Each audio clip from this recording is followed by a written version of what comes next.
निकायों को दिया गया। Second supplementary Shri Imran Pratapgarhi.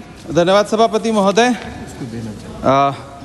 अगर केंद्र स्थानीय निकायों को धन आवंटित करता है तो उसे लोकल बॉडीज किन किन कार्यों पर खर्च कर रही है, पहली बात। और दूसरा, उसकी निगरानी के लिए मंत्रालय के पास क्या मैकेनिज्म है, क्योंकि कौन कौन से ऐसे राज्य हैं जिन्होंने आवंटित राशि का पूर्ण और सही उपयोग किया है और कौन से राज्य हैं जहां घोटाले की बात सामने आई है। क्योंकि केंद्र सरकार की विभिन्न योजनाएं जैसे PM Awas Yojana, sir question पूरा करने दे सर, आंगनबाड़ी में बड़े पैमाने पर धांधली की शिकायतें हैं, क्या कोई मैकेनिज्म ऐसा है मंत्रालय के पास जो इन चीजों की निगरानी करे? सर पूरा तो कर ले सर, बड़ी मुश्किल से तो प्रश्न आता है सर महीनों में, तो उसे पूरा तो पूछने दिया करे सर। धन्यवाद सर। बहुत अच्छा। सभापति महोदय, माननीय सदस्य ने कहा, हम लोग जो फाइनेंस कमीशन से जो हमको अनुशंसा प्राप्त होती है पंचायतों के लिए, उसको हम राज्यवार पंचायतों को जारी कर देते हैं। उसके मापदंड बने हुए हैं कि किन किन मापदंडों पर हम राज्यों को पैसा देते हैं।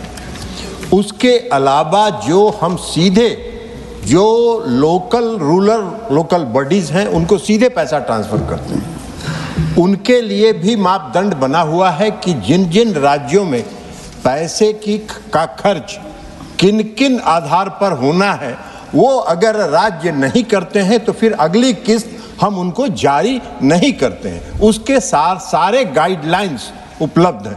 माननीय सदस्य कहेंगे बहुत लंबा गाइडलाइन है, अगर माननीय सदस्य कहेंगे तो हम एक एक गाइडलाइन को पढ़ के बता देंगे उनको।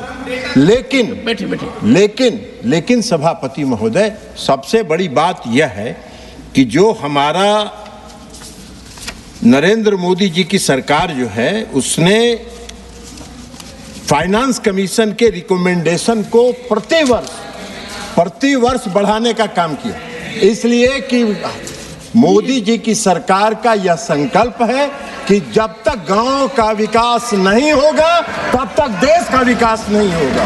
मैं आपको ये बताना चाहता हूं कि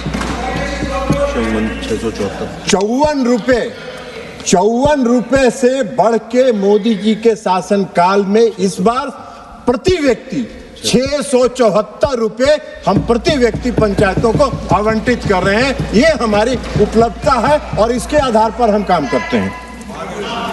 थर्ड सप्लीमेंट्री श्री कार्तिकेय शर्मा।